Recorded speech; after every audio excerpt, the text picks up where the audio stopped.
அந்த ரிசல்ட் என்னாச்சு? அந்த போட்டோ ஃபேக் தானே? Sorry madam. என்னாச்சு பிரதீப்? எதுக்கு சாரி கேக்குறீங்க? மேடம், உங்களை பத்தி எனக்கு நல்லா தெரியும். ஆனா இது எப்படின்னு தான் தெரியல.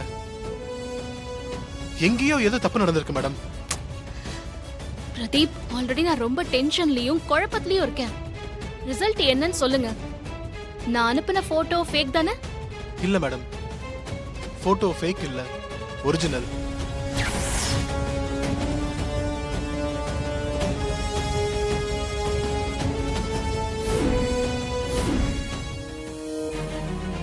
பிரதீப், என்ன சொல்றீங்க? தரோவா செக் பண்ணி பார்த்துட்டேன் மேடம். போட்டோ பக்காவா ஒரிஜினல் தான். ஓகே மேடம், வேற ஏதாவது ஹெல்ப் பண்ணா கால் பண்ணுங்க. Okay madam, thank you. இன்றே டவுன்லோட் செய்து உங்கள் ஃபேவரட் ஷோக்களை என்ஜாய் பண்ணுங்க.